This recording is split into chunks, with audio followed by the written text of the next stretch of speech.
सुरासुरैर्वन्दितपादपद्मम् लोके जरारुभयमृत्युनाशनं दातारमीशं विविधौषधीनां शङ्खं चक्रं जलौकां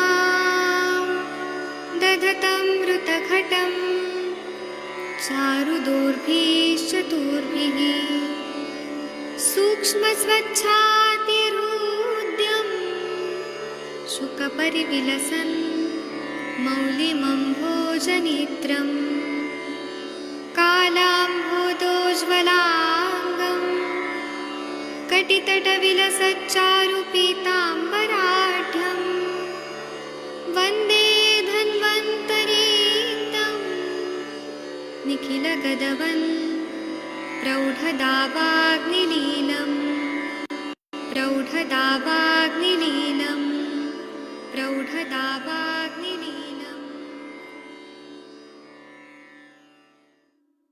प्रणाम सभी लोग को। मैं वैद्य अरविंद पाठक आप सभी लोग का स्वागत करता हूँ। सभी लोग को कोटि कोटि प्रणाम करता हूँ। ये हमारा 106 नंबर का जो श्लोक है और आदरणीय डॉक्टर राम जी आप पढ़ेंगे सर। 106 नंबर का श्लोक। प्रणाम सर।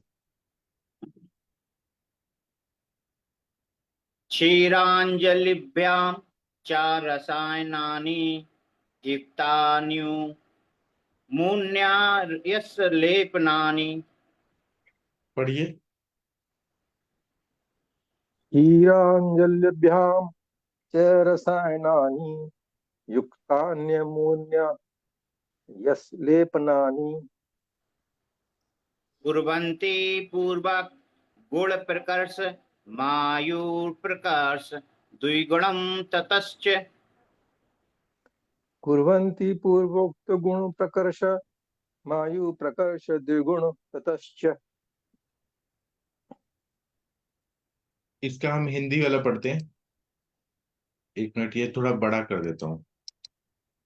हाँ ये पढ़िए। ये पूर्वोक्त रसायन वाला 106 का नीचे वाला।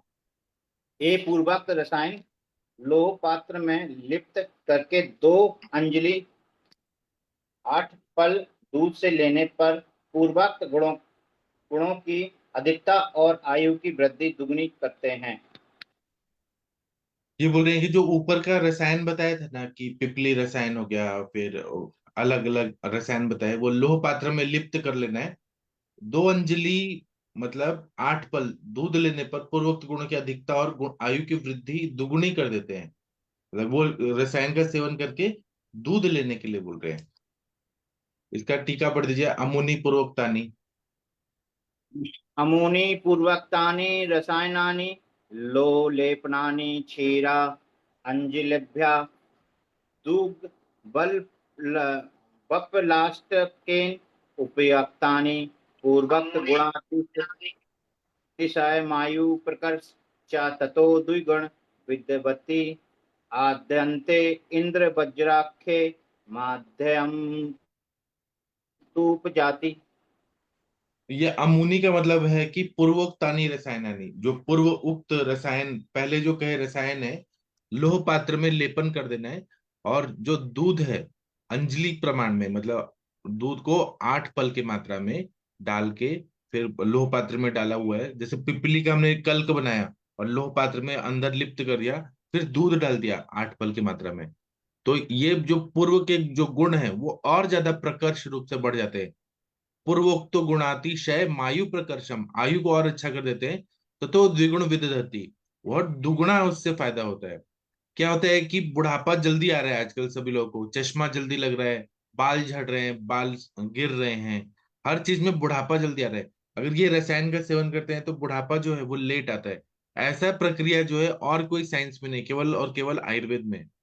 और ये जो श्लोक है इसमें इंद्र वज्राख्य नाम का वृत्ति का प्रयोग है और मध्यम में उपजाति का हुआ है। मध्यम तु उपजाति, उपजाति वृत्त का प्रयोग हुआ है।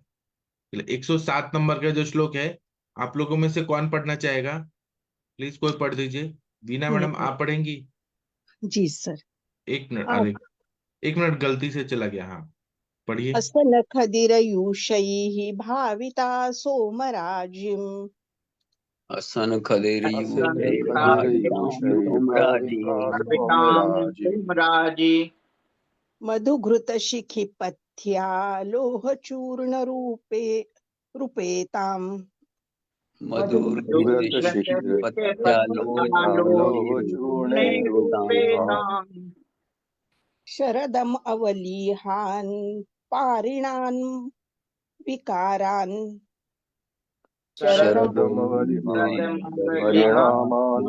परिणामान् विकाराम् जयतिमितहिताशी तद्वत् आहार जातान्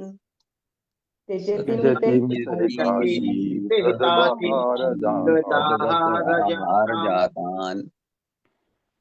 इसका हिंदी पढ़ती हूँ। हाँ, 1 मिनट रुक जाइए। ये पढ़िए बागवची को।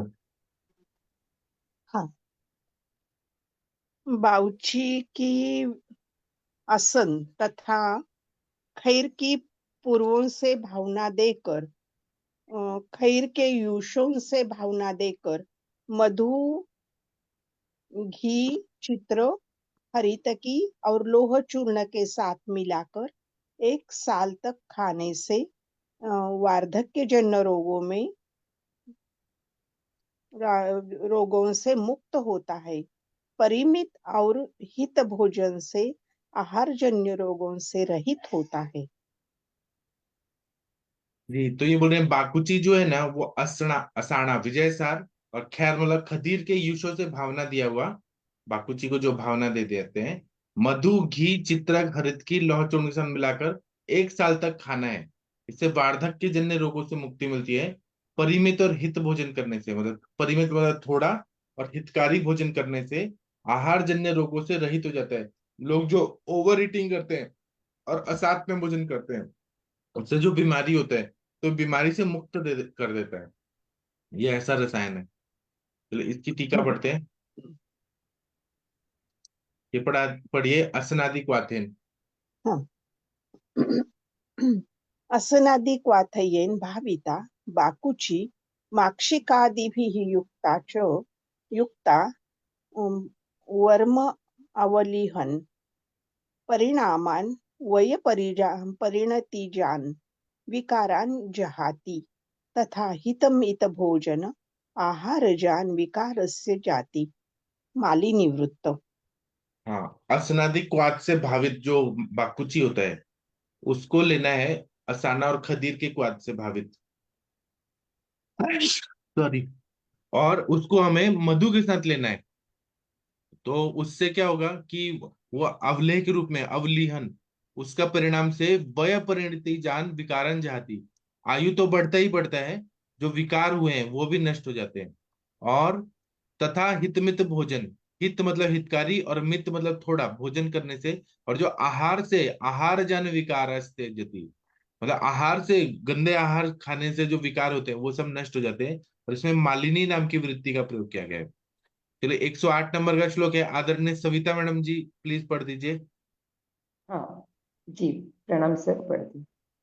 तीव्रेण कुष्ठेन परीतमूर्ति तीव्रेण कुष्ठेन परितमूर्ति मूर्ति यशोमराजिं नियमेन खादेत् सोमराजी यस्सोमराजेन नियमेन खादेत् खादेत् संवत्सर कृष्ण तिलद्वितीयां संवत्सरं संवत्सर कृष्णतिलद्वितीयाम् याम स- सोमराजी नेमेन खादेत सोमराजिं सवंतरम कृष्ण परिचातिशेते तिथिल द्वितीयाम सोमराजीव पुषातिशेते स सोमराजी सोमराजी वपुषा अतिशेते। अतिशेते।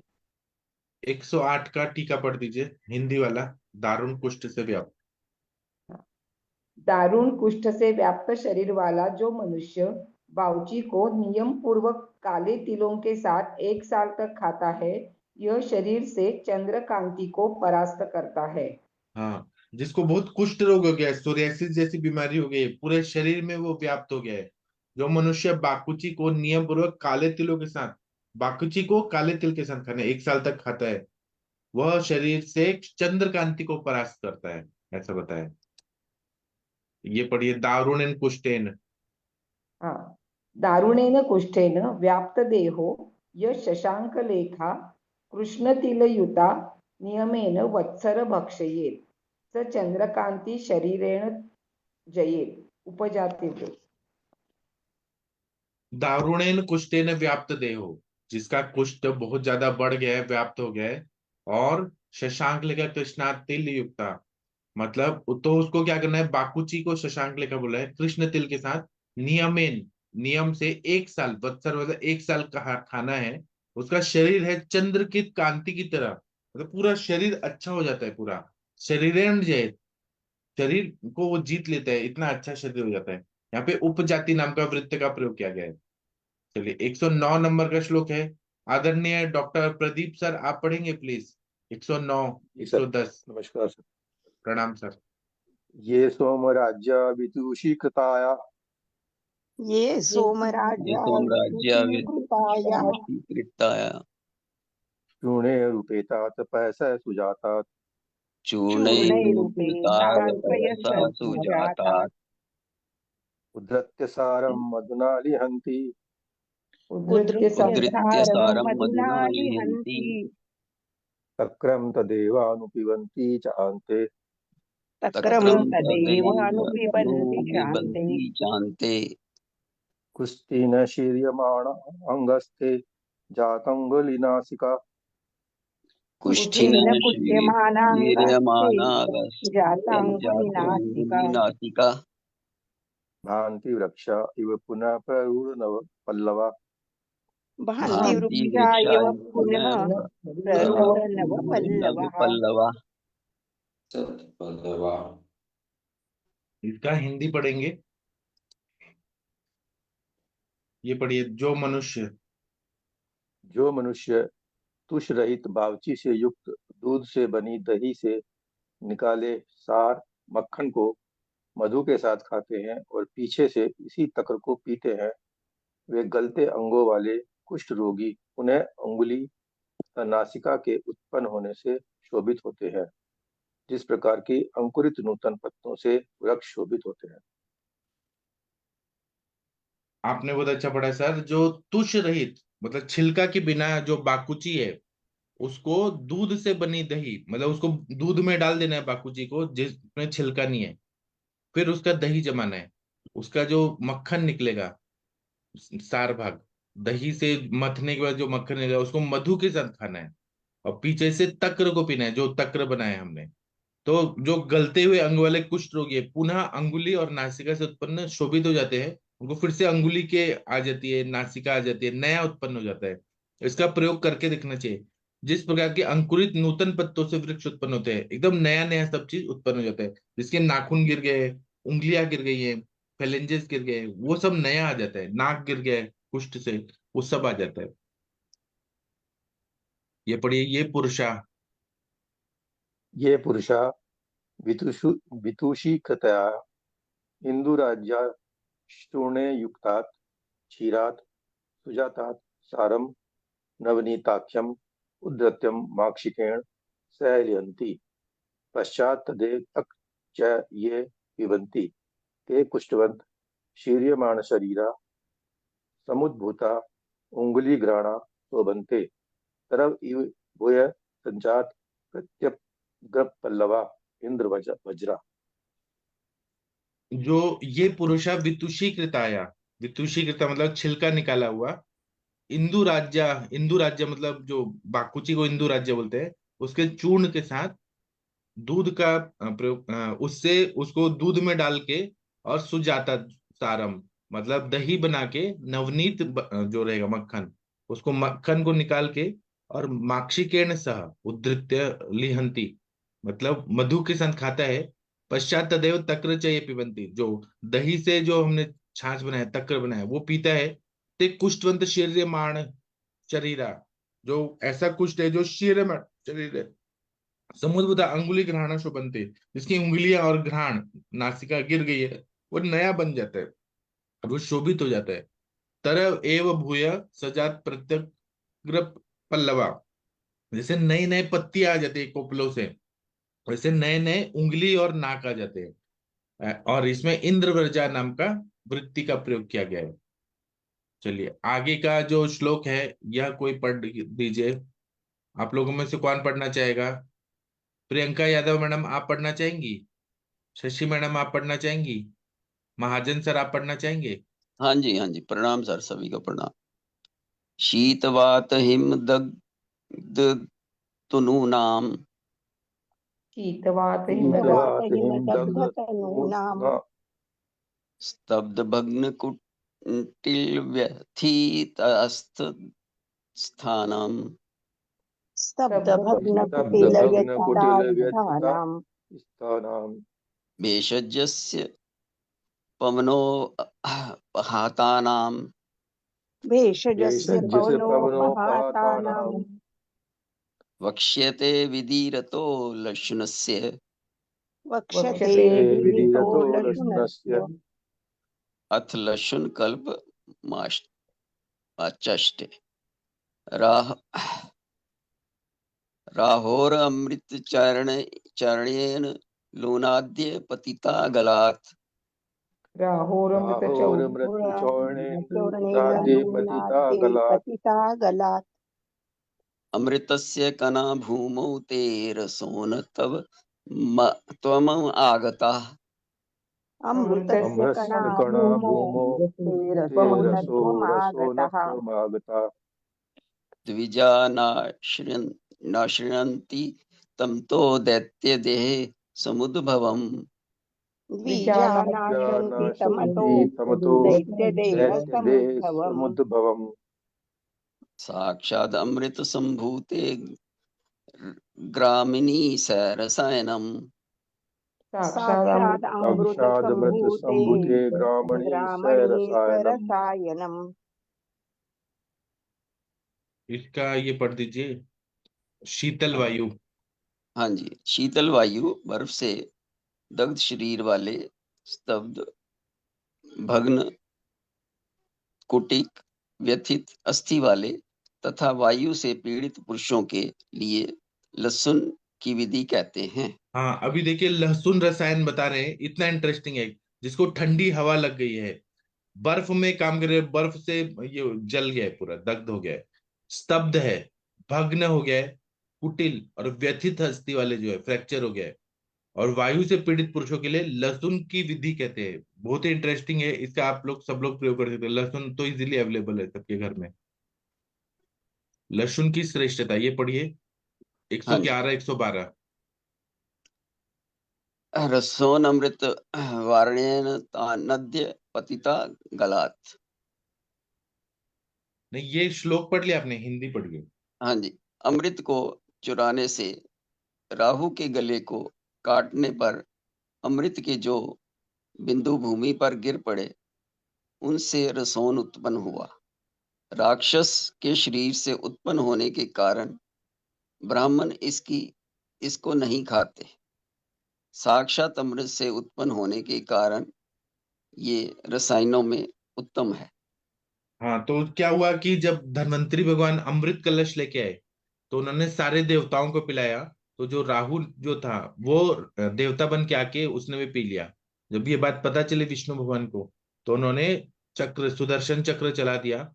तो जो राहु था उसको उसने पी लिया था, गटक लिया था, तो उसका गला कट गया और वो एक राहु बना एक केतु बना, ऊपर का धड़ और सिर और धड़।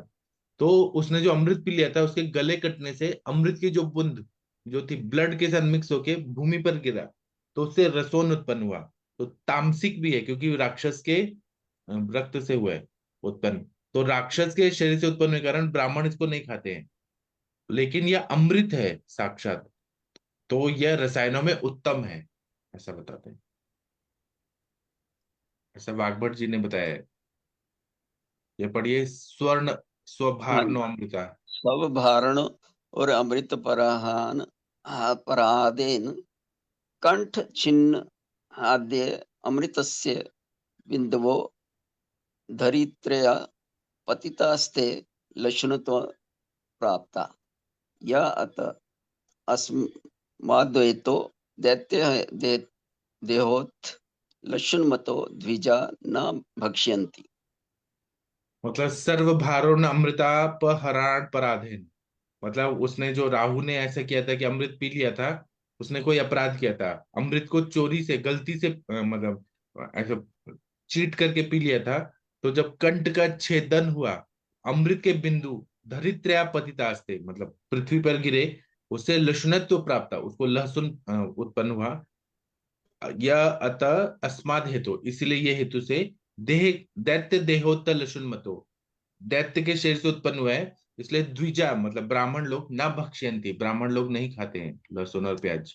लेकिन यहाँ पे लहसुन के बारे में बोल रहे हैं, प्याज के बारे में नहीं बोल रहे। ये पढ़िए, साक्षात अमृतात।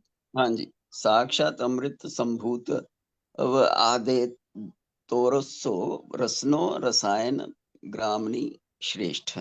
साक्षात अमृत है इसीलिए, और रसोन, उसमें लवण रस नहीं होता है, लवण रस होता है, अम्ल रस नहीं होता है। तो ऐसा जो साक्षात अमृत समान है, अमृत से उत्पन्न हुआ है, यह रसायन जो है सभी में श्रेष्ठ बताया गया है, अमृत है ये लहसुन। चलिए 113 114 नंबर का जो श्लोक है, कौन पढ़ना चाहेगा आप लोगों में से? आदरणीय हरिहर सर, आप पढ़ सकते हैं 113 114। हरिहर सर बिजी है, कोई पढ़ दीजिए आप लोगों में से। आज पढ़ देता हूँ मैं। हाँ, शीलेत लशुनम शीते वसंते अपि कफलो लवना। बोलिए सब। ये लशुनम शीते शीते वसंते वसंते अपि अपि कफलोलवनः। वसंतापि कपोलवण। घनोद्ये अपि वातातः सदा वा ग्रीष्मलील्या।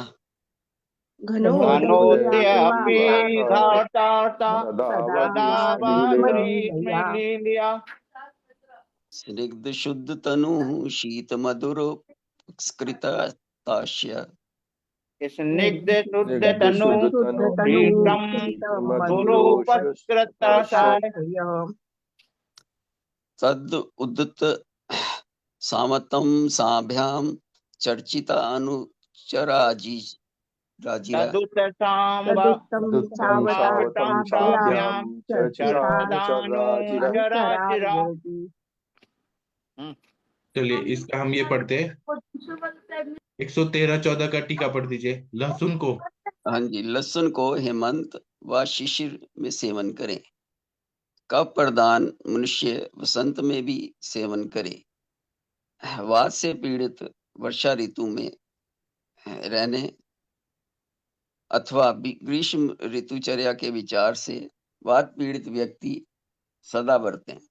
शरीर का स्नेहन और शोधन करके शीतल एवं मधुर वस्तुओं से संस्कृत शरीर लहसुन से शेखर और कर्ण पूरों को शोभित किए सेवक जिसके अंगन में हो वह सेवन करे। हाँ, तो लहसुन को सबसे अच्छा ऋतु कौन सा है? तो हेमंत ऋतु और शिशिर में सेवन करना है। कफ प्रधान मनुष्य जिसको कफ की बीमारी है और कफ प्रकृति है, वसंत में भी सेवन करें।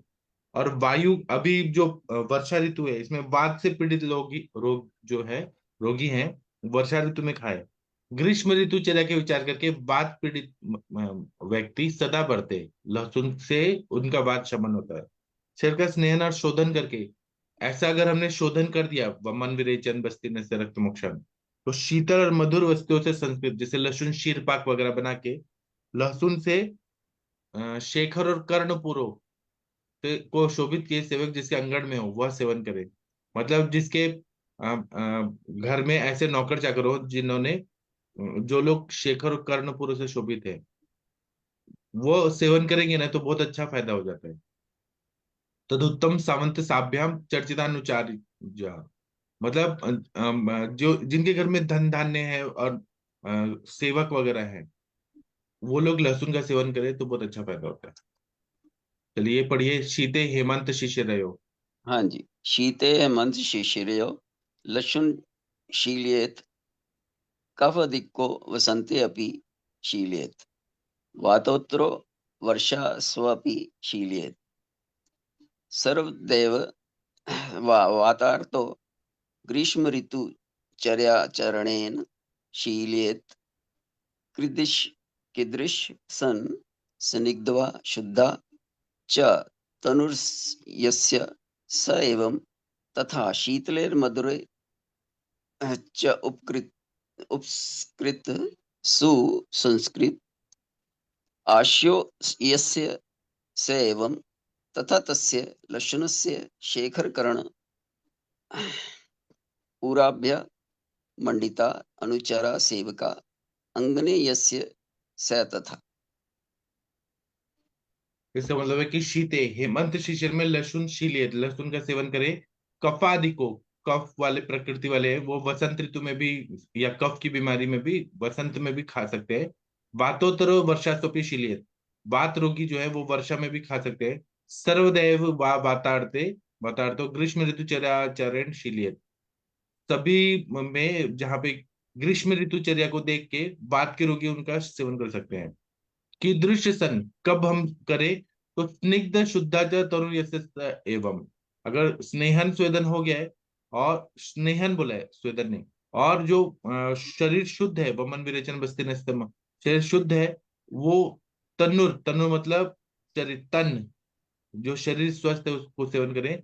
तथा शीतल मधुरैश्चोपकृत, मतलब जिन्होंने शीतल और मधुर आहार का सेवन किया है, जैसे दूध वगैरह का सेवन किया है, उनके साथ में आशय यस्य स एवं, ऐसा आशय है वो उनके लिए। तथा तस्य लहसुन से शेखर कर्णपुराभ्याम मंडिता अनुचरा, वो लोग लहसुन के सेवन करें। शेखर और कर्णपुर पुराभ्याम मंडिता, मतलब जिन्होंने आभूषण वगैरह पिए हैं, ऐसे अनुचर है सेवक। अंगने यस्य तथा, वो लोग लहसुन का सेवन करें। लेकिन मुझे ये नहीं समझ आ रहा है कि ये नौकर चाकर का क्यों इन्होंने उल्लेख किया। मतलब ये अमीर लोगों के लिए बोल रहे हैं क्या कि लहसुन का सेवन। नहीं, नौकर चाकर यानी घर में जो लोग हैं वो भी चलते हैं। मराठी में ऐसा ही अनुवाद दिया है। उसके सिर के ऊपर ताज रखना है, मुकुट रखना है, और उसके शरीर में, हमारे यहाँ गले में माला डालते हैं। प्रतिशाय हुआ बच्चों को, सर्दी हुई तो उसकी माला धारण करते हैं, लहसुन के अच्छा, कलियों की। हाँ ये बोल रहे हैं लहसुन से शेखर और कर्णपुरों से शोभित सेवक, जिसके मतलब हाँ लहसुन पहने हुए है, वो कान में और माला पहने हैं, वो हाँ। सेवक। अच्छा, ऐसे है। बहुत अच्छा बताया आपने मैम, डाउट क्लियर किया, थैंक यू। तो अभी टाइम हो गया है। आप वीना मैडम भगवान का प्रेयर कर दीजिए। आप लहसुन खाती है वीना मैडम? ब्राह्मण है आप, तब भी खाती है? अ, वर्षा ऋतु में खाती हूँ, तब बाकी के नहीं खाती सर, मगर अच्छा, वर्षा में अवश्य खाती हूँ। हम लोग तो नहीं खाते लहसुन प्याज, कभी नहीं खाते। चलिए, आप भगवान का प्रेयर कर दीजिए। हाँ। संसार संगे बहुशीण लोमी, कृपा करी रे रघुराज स्वामी। प्रारब्ध माझे सहसा टळेना, तुझ वीण रामा मज कंठ वेना. मन हे विकारी स्थिरता न ये रे, त्याचे निसंगे भ्रमती भले रे. अपूर्व काया मन हे विटेना, तुझ वीण रामा मज कंठ वेना. माया प्रपंची बहुगुंतलो रे, विशाल व्याधी मध्ये बांधलो रे. देहाभिमाने अतिराह वेना, तुझ वीण रामा मज कंठ वेना. दारिद्र्य दुःखे बहुकष्ट लोमी, संसार मायेतची गुंतलो मी. संचित माझे मजला कळेना, तुझ वीण रामा मज कंठ वेना. लक्ष्मी विलासे बहुसौख्य वाटे, श्रीराम ध्याता मनी कष्ट मोठे. प्रपंच वार्ता वदता विटेना, तुझ वीण रामा मज कंठ वेना.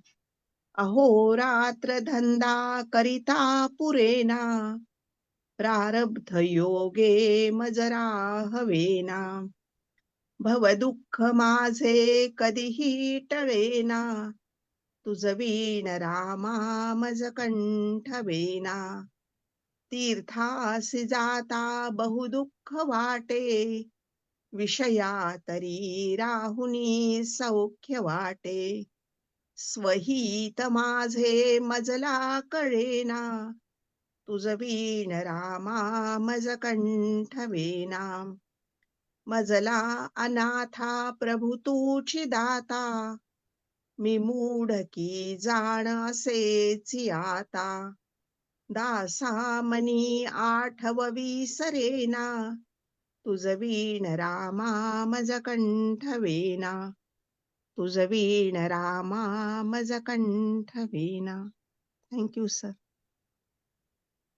बहुत अच्छा बोला मैम, थैंक यू आपका। ये प्रियंका यादव क्या बोल रही है? प्रणाम सर, सॉरी मैं पढ़ नहीं पाई, बेटे का स्कूल का टाइम यहाँ रहता है, सुनते तो हो, काम करती हूँ। Good day, thank you. आप लोग जुड़ते हैं बहुत बहुत धन्यवाद। अब हम सेशन शाम को करेंगे 7 बजे और रात को 9 बजे। थैंक यू, प्रणाम सभी लोगों को, आप लोग का दिन शुभ हो। Thank you.